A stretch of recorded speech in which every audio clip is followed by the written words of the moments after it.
Hey yo, I am the star in any room that I stand in. I am the standout, you just my stand-in. These bitches copy my homework, that's what they hand in. That's why I'm private like the airports I land in. Life is a beach house, don't let the sand in. I ball in any arena, go let the fans in. Sydney Sweeney doing that American Eagle ad very much is like that girl in your friend group that literally switches her personality the minute men come around. The American Eagle advertisement that was advertising jeans to women goes against everything women stand for. And to essentially do a rendition of the Calvin Klein ad that Brooke Shields did when she was 13, like, read the room, babe. And I think what Sydney Sweeney thinks she's doing is when you like claim your hotness and your sexuality and you're essentially taking advantage of the patriarchy and the male gaze to benefit you and women. And so it's funny to women, or women will stand behind it because it's like, okay, more power to you. That's what I think she thinks she's doing, and that it's like iconic. But in actuality, all the women in the room are like,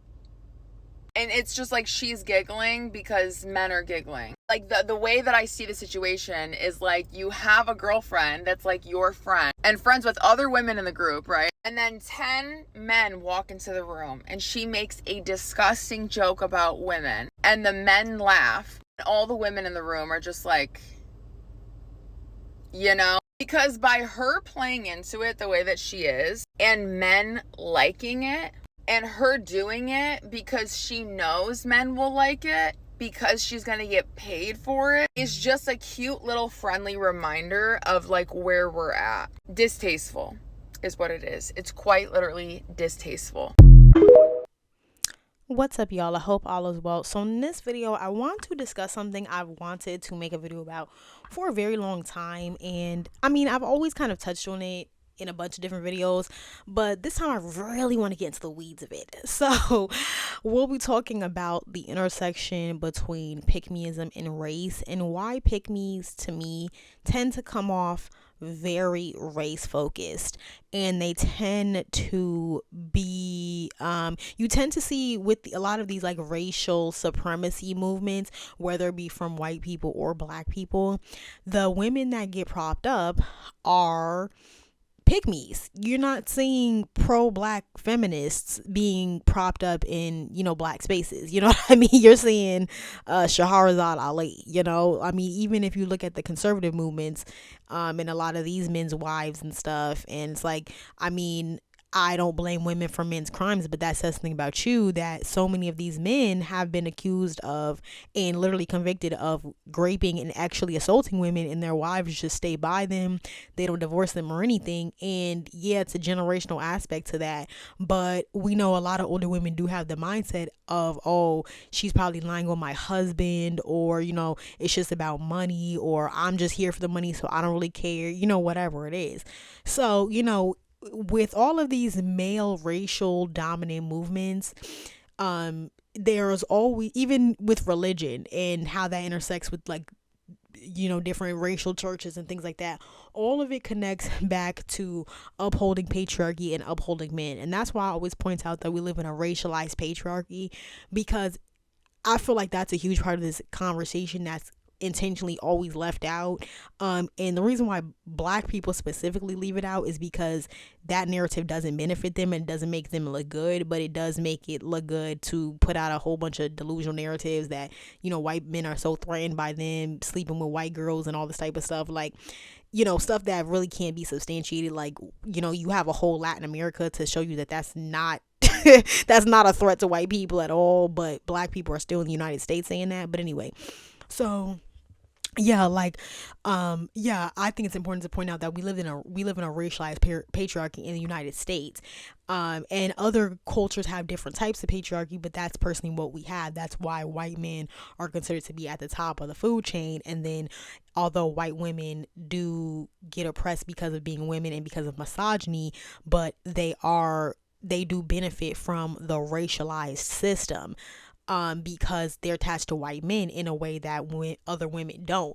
Now, other women try to relate to being able to have that experience, but that's just not the experience they have, because your men didn't put in the work to set up the system. White men did. I'm not saying it's right, but that's what it is. So it's like you trying to compete in a game that you ain't even included in. But anywho, so so yeah, so there's that going on, and I just find that to be really fascinating how race and patriarchy intersect with each other, and I think there's just so many great videos about this on TikTok. But anyway, first I want to respond to the original video that I showed, just give some brief commentary about like my thoughts on the whole Sydney Sweeney situation when that happened. I didn't devote a whole video to it because I didn't care that much, but I did think it was like, I just thought it was funny to comment on, so I'm just going to give you my perspective and tie it into this conversation. So a lot of people were really outraged about the, blonde, blue eyes, allusions or assertions in the commercial, and saying that, it promotes eugenicists and all this type of stuff. And I'm going to be honest with you, I'm not going to jump in between white people arguing with each other about racism. They know each other better than I do. So I, as a black woman, am not going to sit up here and argue with white people about how they're perceiving other white people's racism. You know what I mean? Like, they know better than me. They know the dog whistles. So, even though I didn't think the commercial was that serious, I thought it was just kind of stupid. It was just like, okay, this is like, it is what it is. Like, it didn't trigger me that much. And the most of the people that I did see having an issue with the ad were other white people.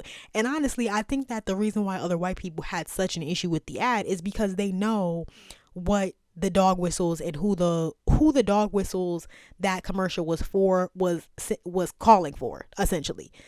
So I don't even think it was the ad itself. I think that they recognize how corporatized this is, something that started, online, incel white men, feeling like they're being disgruntled. Now these people are essentially, dominating politically. So they know who this ad is dog whistling to. I feel like that was the real outrage. And, attaching it to eugenicism was just like a buzzword. But, is true. They were saying something very specific in that ad, trying to send a very specific message. So, I did see a lot of people of color, specifically black women, trying to act unbothered and saying that they don't care about the ad. And I didn't care about it either, but I'm not going to pretend like I don't understand the messaging that they're trying to portray, especially in this social climate that does say something. So you can try to sit up there and act unbothered you want and be like, well, I didn't care about the ad. And it's like, yeah, I don't think anybody genuinely really cares about it, but it does show something about the climate that they're trying to usher in. So I think that says something more than anything. But I love seeing white people sit up there and drag each other for their racism. I'm never gonna I'm never gonna try to get in the way of that. But yeah. So, and then the other aspect of it, honestly, the whole blonde hair, blue eyes thing wasn't even the worst aspect of the commercial to me. I thought the fact that she was, or not she, but the producers of the commercial were paying homage to the Brooke Shields ad. I feel like that was more problematic than anything, especially with all this Epstein Island stuff going on and all this talk of pedophilia and everything like that. I feel like that was more inappropriate than anything, because that whole dynamic was exactly the issues that we're talking about today. It's literally exposing what was going on at that time and even still now, and then y'all turning around and mimicking an ad that's literally child pedophilia. Like, that girl was like, she wasn't even a teenager, she was still a tween when she made that ad, and the stuff that they had Brooke Shields doing was really disturbing and highly inappropriate, and she was highly exploited as a child. So it was just extremely distasteful to me for even you as a grown woman to be mimicking that. And yeah, Sydney Sweeney is just like, she's just a muse. She's just somebody who takes orders from what they say. But the producers, and we've been known that these producers are disgusting men. But they're gonna find, honestly, they're gonna find pick-me's too who are gonna go along and do stuff, because I can almost assure you that there are plenty of white girl celebrities today that wouldn't have wanted to do that ad because of what it was associated with, not only the inappropriate aspect of it, but also just the messaging of it. And it's like, even if they're not the most woke person ever, they don't want to be associated with that. So it does say a lot about Sydney Sweeney that she has continued to align herself with certain stuff. It does say something about it. So again, people can try to play coy and act like, it's not sending obvious messages. It clearly is. Like, you know what I mean? Like, they're not being low about what they're trying to do. Just because they're more underhanded with it and, other races are more direct with their nonsense doesn't mean it's not happening. You can't just pacify yourself out of, facing what the political climate that we're in. So that's all I kind of had to say about the whole Sydney Sweeney thing. But I also did like the analogy that the girl in the TikTok used, where she was talking about how some girls will like make a joke or like, just be saying like negative stuff about other women in front of men, trying to get attention from them and everything. And immediately what I thought about was streamers on like TikTok and Twitch.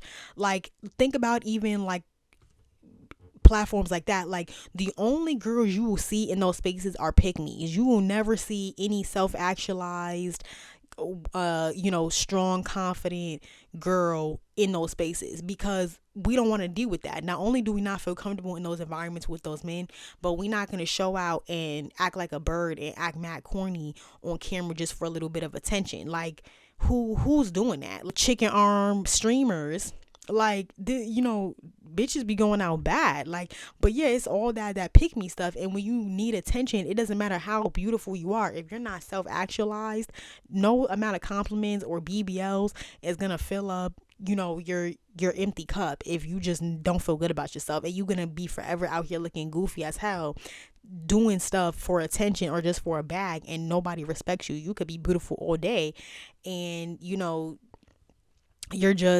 you're completely not diminishing yourself, but you're kind of cheapening your own image and your own value. And unfortunately, I feel like that has happened to Sydney Sweeney, because I remember when Euphoria first came out, people's perspective of her was very different. Now, I always just see a bunch of negativity surrounding her, and that's because of how she's portrayed herself and aligned herself off screen. So who you choose to be off screen is the real you. Yeah, they have publicists and everything like that, but you're not playing a character anymore. You're not Cassie on Instagram, making Republican posts. You know what I mean? That's actually you. So if that's how you choose to align yourself with, if you want to be on Twitch throwing shade at 18-year-olds, that's your business. But if people choose to stop supporting you and see you differently, you got to take the consequences with that. And that's what these pick-me's don't understand. They want to be able to engage in whatever ditzy ass antics they choose to, and then they want to turn around and cry boo-boo tears when people don't support them or call them out on their BS. Hey, cooking Wakaya. And then they want people to feel bad for them. It's like, no, we're not going to feel bad for you, because when you was playing pick-me games, you was trying to shit on other women and diss other people.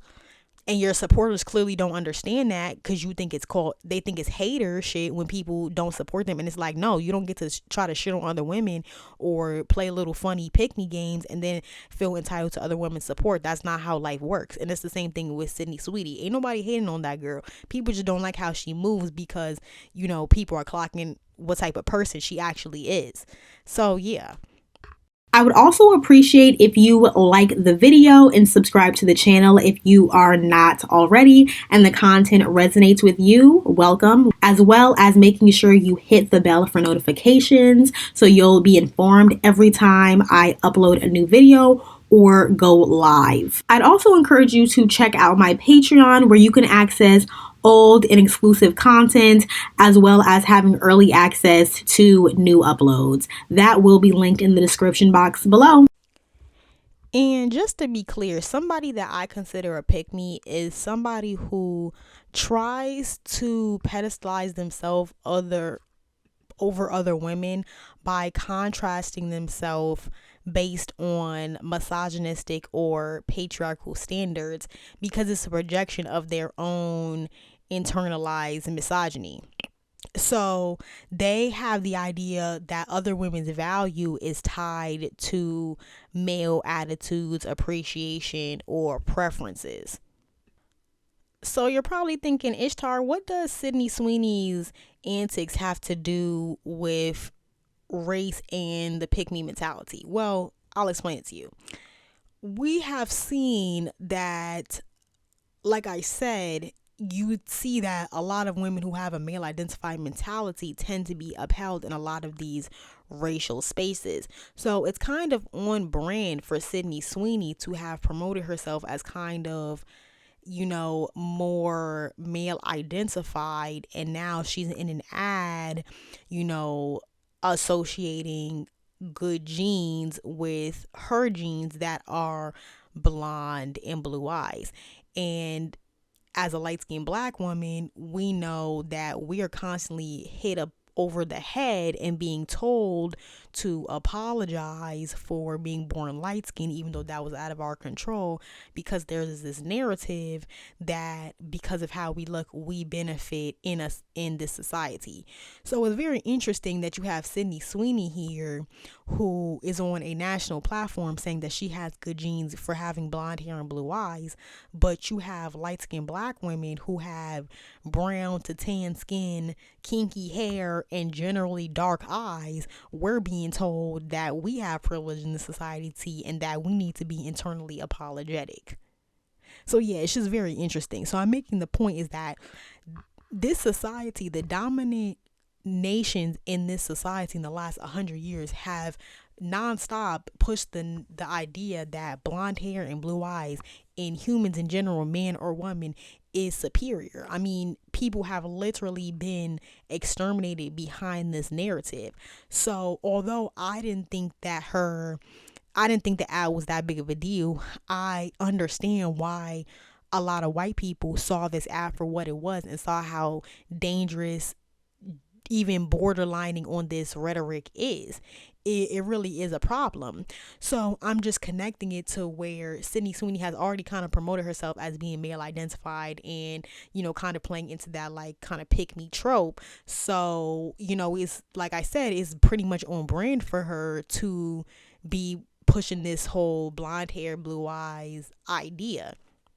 So, and it kind of goes back to like, what my explanation was in my notes was that a lot of pick-me's, the whole thing with that is that you're separating yourself as being better or more superior to other women based on maybe being married or, having more kids or, bigger boobs or, whatever stupid, idea that's connected to men. So, it's men who said that blonde hair and blue eyes was the most superior. It's men who racialized everybody. So if you're a pick me, well, of course you're going to be trying to align yourself with the quote unquote best race or what racially is seen as most valuable to men. And if to white men the message has been that blonde hair and blue eyes is the most valuable, well, it would make sense that a white pick me like Sydney Sweeney would be promoting that as something to be proud of. Even though, I mean, like, it is beautiful, but, they're beautiful people with all types of features. So, considering the historical context, what is the need of pointing out the quote unquote good genes when we already know what the history behind that is? So, it is a really obvious dog whistle. And we can't even allow any type of corporate companies to be trying to align with that when we've already done so much work to push more equity and diversity. It's just taken 20 years worth of steps back. But yeah, in North America, race is definitely a commodity for pick-me's. That's why you'll see some white women or some non-black women that have self-esteem issues. They might weaponize little racial stereotypes, or they might have some internalized white supremacy or whatever it is, because there's an insecurity there, but the racial aspect provides a self-esteem boost. So I think that is very interesting, actually, when it comes to like dynamics amongst women. But yeah, I've definitely noticed that male identified women view race as a commodity. That's why you'll see certain white women who want a certain aesthetic or certain type of white man. They'll do things like keep their hair blonde and be very critical about it because they feel like it's going to give them access to certain people. Or how you'll have black women that are really adamant about gatekeeping black womanness from biracial women, but then they'll turn around and say things like, oh, well, people always ask me if I'm mixed. People think that I'm mixed all the time. And it's like, well, why do you feel the need to try to gatekeep from actual mixed people, but then you're getting on social media platforms and announcing to people that you're not mixed and that people think that you're mixed? And they're doing that because amongst black men, they know that being mixed or light skinned is a commodity that's seen as something desirable. So it's seen as basically like a sexuality boost or something. Just like you don't ever see white girls going hard defending being a natural brunette, because being a brunette is not really seen as a commodity amongst white people, but they fiend to be blondes because there's a historical connotation with blondes, just like there's a historical connotation with light-skinned women. And that's why you always see these chicks who will say colorist things to dark-skinned women like Flo, but then they be thirsty as fuck to try to pretend to be light-skinned. What's that about? Like, all I'm saying is the color struck apple don't fall far from the color struck tree. So these mentalities are not separate from each other. They're all interconnected. Now, speaking from personal experience, as someone who grew up outside of the Black community, I can tell you that nobody cared about the fact that I was mixed. It did not give me any more social status at all among my peers. However, when I went to college and became a part of the Black community, there was a shift in the attention that I received. Typically, those who were within the Black community noticed that I was mixed. They brought it up in conversation. I received a lot of attention from men. It became a status symbol. Even here on social media, typically all of the attention that I receive from being mixed is coming from the Black community. Now, there is a sect of white women who fetishize around having mixed children. However, within the Black community, a lot of the attention around being mixed, whether negative or positive, is rooted in colorism. We can get into a conversation about colorism another time, but all know the biggest losers on earth are obsessed with teeth. You want a Russian blonde. That's what you want. That's the pinnacle of beauty. But you need to be the pinnacle of man. Of course, you have to be a billionaire to do this. So because they can't get them, they go, you know what I can get? A Mexican. About it for a while, getting more and more away from being committed to being blonde. And then I started following this woman, Tressie McMillan Cottom. She'll be tagged here. She writes for the New York Times, and she's writing a whole book called Blond. And she writes about the politics of beauty, and she's a Black woman. And she was talking about how blonde is not a hair color. It's a racial identity. And one of the things she says is that you consider, someone with like almost yellow hair blonde, but then this could almost be considered blonde, right? We would call it dirty blonde. So, and she says you can't have both, like the absence of something be a color and the reverse be the same color. I'm not explaining it well. But the thing that she said that really stuck with me is she said, if you asked someone to make a list of the top 20 blonde pop stars, nobody would put Beyonce or Rihanna on that list, right? And immediately I was like, yep, blonde means white, and it is about white supremacy. And I couldn't stop thinking of how, like, when they say blonde, blue-eyed, and how, like, this is just a shortcut for Americans to say not one drop, right? Which that's our brand. American brand of racism is one drop of Black blood makes you a Black person. Our racism was too racist for Hitler. He thought you should be able to achieve whiteness. And so when I especially see this around Mormons, a lot of other like fundamentalist Christians and cults that are, by the way, like very white supremacist. Part of the whole, we're going to go live separate from the world, was about being in white supremacy. And so part of deconstructing cults is always, if you're a white person in America, is deconstructing the white supremacy of it as well. Beauty is about power. Beauty is the only power that women are allowed to legitimately use, but never own. It's the only political power we are allowed to pursue without being stigmatized, but we can never control it. It is about power. started powerlifting about 2 years ago and really love it. I love it. I don't know if I'm ever going to like exercising, but I certainly get something out of it. I keep going. I keep showing up. And I understand that that's a preference I have. So I'm not saying that you don't have something you like. I like things. The difficult thing for people to hold on to, as you point out, is that this is not binary. There is no good moral choice in a system of power where your body is the only capital you are allowed to use without sanction. There's no good beauty. There's beauty that's more or less painful, and that's not beauty's fault. Beauty is actually supposed to be naturally available to all of us, as Bell Hooks once pointed out, right? There is a natural component of beauty. The sky is beautiful, nature's beautiful, and that should be freely available, art, all of that. But the reality is that's not the world we built. The world we built makes everything from beautiful art to beautiful people a commodity. And so your preferences are always operating within the limits of the commodity of beauty. And that's hard for people to accept because the last safe place for us to be ruthlessly racist, sexist, classist, and ableist is when it comes to bodies. And that's why it's important to me to point out that we live in a racialized patriarchy, because if the patriarchal system is telling women of all races that our value and self-worth is dependent on being chosen or sexually desirable to males, and you see that society in general across races and genders privileges European features, white people, blonde hair, blue eyes, being anything farthest from black specifically, unfortunately, it makes sense that male identified black women and women of color in general, and even male identified white women who male identified white women internalized racism and white supremacy.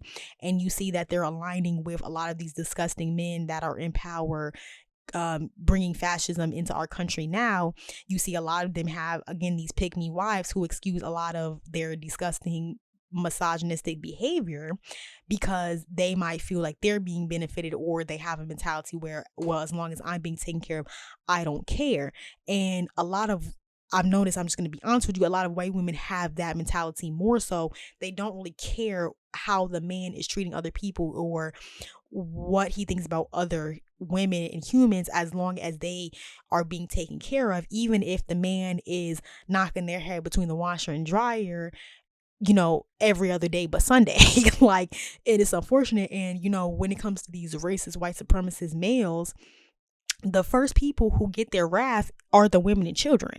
Most abusive, no, I'm not gonna say most because I don't know the stats on that. From what I've heard, a lot of abusive white men are very racist. So to me, there's a huge correlation between the two also. So maybe I'll make a follow a video between the connection between race obsessed men and them being violent and very satanistic.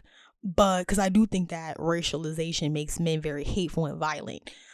But anyway, so yeah, all women are getting the message subconsciously and consciously in the society, being directly told that Europeanness is better and more valuable, especially in a woman.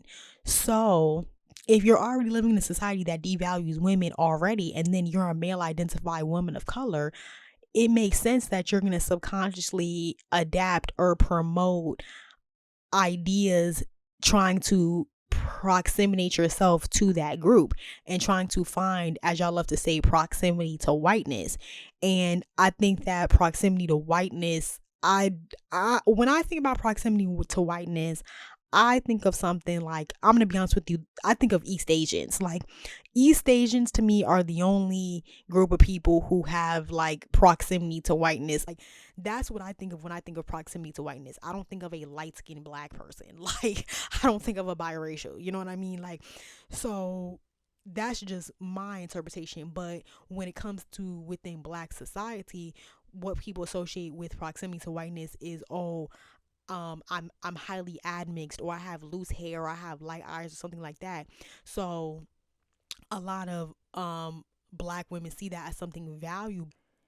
And it doesn't help that, like I said, we do live in a racialized patriarchy, and Black men also uphold white supremacist beauty standards. So it's not surprising that it's creating a psychosis within some male identified Black women to where they are trying to find proximity to whiteness in their perception of what proximity to whiteness is. Because like I said, to me, a person of African descent doesn't have proximity to whiteness unless you physically live in proximity to white people, and even then that's not proximity to whiteness, that's proximity to random white people. Like, even that wording is just weird to me. Like, what does that even mean, proximity to whiteness? Like, either you're white or you're not. Like, are you talking about a swarthy white person? Are you talking about a Southern Italian? Like, that shit is dumb. Like, they be playing a whole bunch of military mind games all to try to make light-skinned Black people the scapegoat at the end of the day. But anyway, so when you have a society that values Europeanness, it's not surprising that male identified Black women will do a whole bunch of mental gymnastics to try to have their own quote unquote proximity to whiteness, however they might interpret it. That if that means, you know, the latest iteration of this that I've seen is people trying to like mimic this like fake new money kept wife weird type of aesthetic that you see on social media, and people call it like femininity or classy when really it just looks like cheap office clothes like in bad AliExpress wigs. Like, that's one way I feel like women of color try to align with proximity to whiteness. Like, it just is what it is to me. And then we used to see this in the early 2000s when people would always say, oh well, my grandmother, she looked Indian and she was Native American. And it's like, y'all have no connection to Native American culture, no paperwork on any of that. It makes more sense to jack that you're part European. That's how you know these people be lying, because why wouldn't you just say you're part European? But no, they gotta pull out a mysterious indigenous grandmother all to try to look like some foreign baddie. Like, so, you know, I actually find that really sad, but that's because subconsciously Black women know that Black men are obsessed with anything that's farther from being Black.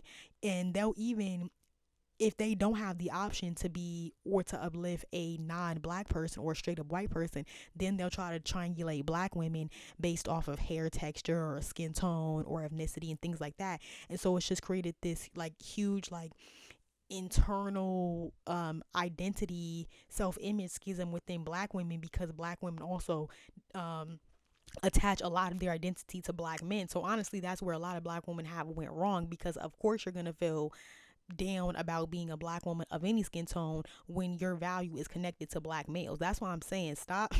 It's like, if you're dealing with a Black man who has that mentality towards women and doesn't have that confidence in Blackness and doesn't see that beauty in Blackness, you're gonna inevitably internalize that as well. So that's also why I feel like the whole Black man worship thing is very problematic too. You can like your culture and find the men in your group attractive, whatever, but I do feel like Black women just have, like I said, a way too much of a codependent identity when it comes to Black men. Society tells women to, and don't even connect religion and all of that into its spirituality, purity, culture, which all were precursors to the current patriarchy that's tied to racialization that we live in here in North America. But yeah, so society and religion has always taught women to connect our value with being chosen or childbearing, all of these things that only directly benefit patriarchal systems, not having women feel valued for being self-actualized people. So because we're in a racialized patriarchy, race often decides who gets labeled as beautiful, classy, or feminine. So when a woman who has a pick-me mentality feels like she has to compete for male approval, which unfortunately for most of history in the last 1,000 years or so has also meant, you know, what man a woman was connected to also meant her and her children's survival and livelihood, and you know what type of economic situation they would fall into. So for unfortunately a long time in human history, being a pick-me was part of survival. So, you know, there are certain generations of women, you know, I don't condone the pick-me antics, but I understand why they moved the way that they did. I don't know why these chicks are running around in 2025 being pick me's. That they being ditzy by choice. But for most of I'm not going to say most of human history, but for most of all of modern history, a woman's living standard was directly connected to what man she could be associated with. So not only was it connected to your reputation socially, but it was also connected to the type of life you would ultimately end up living. So being a pick me could have determined whether you have a good life or not. So that's also a really important thing to keep in mind. And I can imagine epigenetically it's hard for women to break that that mental conditioning.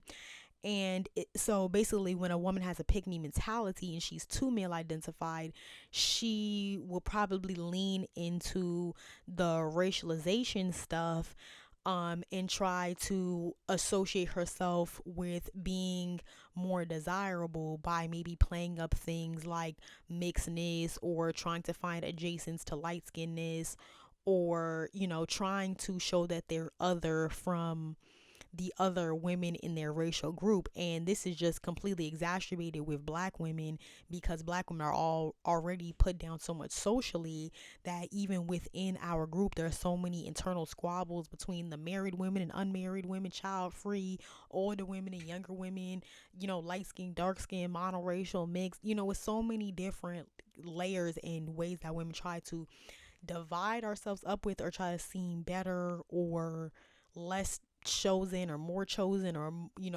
more feminine, whether it be the way people are dressing, or saying, oh, you gotta wear your hair like this, or I wear wigs, I don't feel like this hairstyle is more feminine. You know what I mean?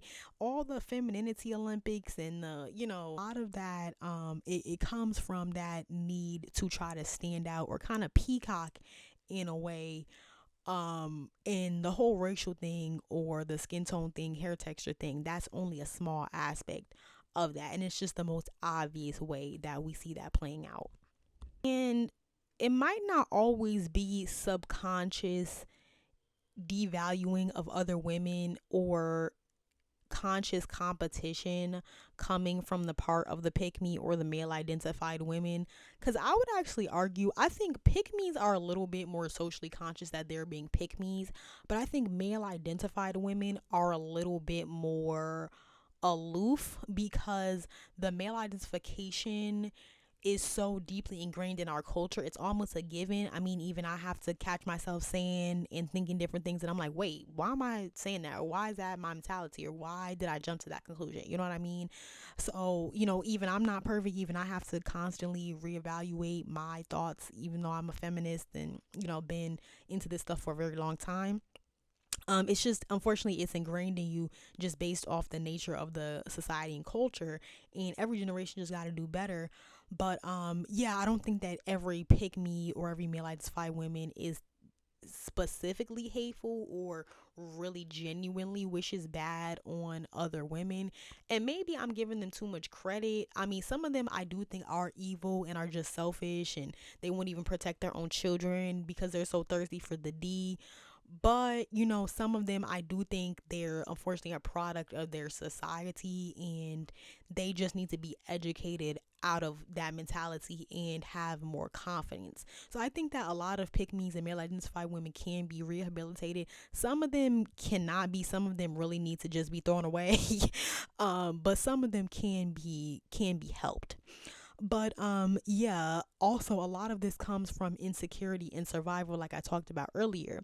So patriarchy tells women to fight for attention, and when you combine that with racism that tells women that some women are more choosable or desirable or feminine in this patriarchal system, and says that some are more worthy than others based off of these male standards, it creates a really nasty cycle where race becomes a currency of desirability. And although I think as women and just the society in general, we have made great strides, and I do see a huge shift in mentality from the girlies. I do think that more women are losing the male identification and starting to just have a more awakened mentality towards, you know, being more, having more of an ally mentality towards other women and not seeing stuff as a competition and not being so male identified.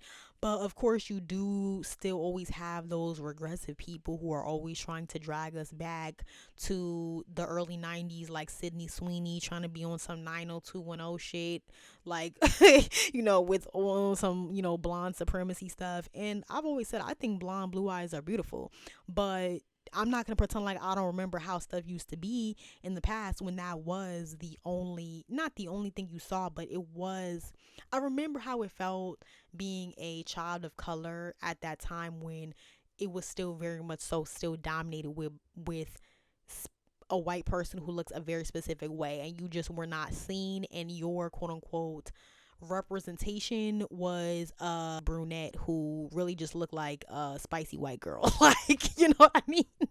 Like, that was considered quote unquote diversity. Like, having a girl with black hair in the 90s and 2000s, that was literally considered your racial diversity. So we've really come a long way. So that's why I'm like, I can't be mad at other white people eating Sydney Sweeney up for that ad, because they know that what she's promoting is problematic. So maybe people of color don't see it as that deep, but white people were definitely reacting that way for a legitimate reason. But yeah, and I say let them do that heavy lifting of educating each other and checking each other. And you know, people of color, that shouldn't always be our job. But anyway, kind of going back to like social media and advertisements, I also want to spin it back around to how I was saying how I've noticed where all of the streamers, they seem to promote this heavy pick me culture, and a lot of the girls that I see when I see clips, or even some of the streamers that are literally my age but running around with dudes that are fresh out of high school on Twitch streams, which is just weird as hell. Come on now, baby girl, like, we can't be going out like this. You're too beautiful to be giving it up like that. But anyway, let me stop mourning my other Instagram baddies in my generation. But anyway, so yeah, the social media environment really does encourage that behavior from women, because attention is currency on social media. So being a pick me, doing silly shit, humiliating yourself, being male identified, that is what gets attention in certain spaces. So if you want to be a successful woman, especially in a male dominated space like hip hop or like streaming, being a pick me kind of just comes with the territory. And these women do see it as a way to survive or as a way to secure their own bag, because they're like, I gotta look out for myself, I gotta make my own money, you know, forget what you think. I don't care if you think I'm an ally to you or not. I'm getting my bag, I'm getting my money, so I'm gonna promote whatever. And I feel like that's kind of Sydney Sweeney's mentality. She probably don't even care that much about men or, you know, jeans or whatever. She's just getting her money. She don't care the ripple effect that it may have in society, or how it may affect other women of other phenotypes. So regardless, you know, I'm not against people being selfish and doing what's in benefit to them in their career, but when you have a platform, you do have that responsibility. You know, same thing, you know, with myself, and I only got like 2,000 subscribers. Like, I'm literally nobody, but that still applies to me also. So if I start sitting up here, you know, promoting a whole bunch of light skin supremacy, that's not healthy, just because, you know, it's making money for me, or y'all want to see me dragging dark skinned women, so I'm gonna just do that just because and put a whole bunch of toxicity out there. Like, no, that's not a productive way to go about your issue. But anyway, so yeah, social media algorithm amplifies the pick me behavior, because content that reinforces racial beauty, that pits women against each other, tends to go viral. And you know, that's why Colorism Inc. and all, you know, and all those salacious posts about skin tone, all of that stuff always goes viral, because it gets an emotional response out of people. And this can trap some women in a cycle of saying race-based things for validation, attention, or perceived desirability, or even just simply hating on other black women for their phenotype or hair, whatever. And we see that a lot on social media. You know, a lot of that is just simply projection on other women's parts. So for some women that might be struggling with feelings of internalized value or male identification or whatever, pick-me mental health problems they're suffering from being really racially focused or very nationalist for certain groups, if you catch my drift. That may be a way to compensate for some rejection or desirability dynamic that they may not feel like they benefited from, or maybe they feel like they're inadequate in certain areas for whatever reason. It doesn't have to be in the looks department, it can be in a lot of different departments. They might feel inadequate or like other girls is eating them up in certain departments. So if they're super supportive of men politically and socially, and a quote unquote team player in the race, if you catch my drift, then they think that that will translate into some value or praise from the men in their group. And unfortunately, males of all races are such misogynists, and they're swimming in such internal superiority based on insecurity about not creating life like women, that they have to convince themselves that they're so much better than women. So they just can't possibly see women as their equal. So they really don't care that the woman is the same race as him. They will use her as a tool for their own personal gain or to triangulate her against other women, but they don't see her as an equal member of the group or as equally valued. And if they did, they would be promoting women's rights for the women in their races, and they do not. You don't see any race of men anywhere on this planet doing things to promote women's issues or to check other men about violence against women or to try to hold men accountable for abusing and mistreating women on a global scale. You don't see none of them doing that. So they really just use women for their labor. They don't care really about making the woman an equal member in the patriarchal group. They just see her as labor force. So that's the sad thing, and that's what these racial pick-me's don't understand. And you see that on both sides. You see that in the quote-unquote nationalistic circles, and you see that in, the pro-black circles as well. And I think many of these women, despite how they may look, are deeply insecure, which is why they have to attach so hard to racialization or nationalism or whatever it is, because they think that it gives them some type of empowerment, when really they don't see that they're really just being used as a tool by men politically. Because if this was really a race in a team sport, you would be seen as an equal member, not as a mule. So, in both ideologies, you see the women being used as mules.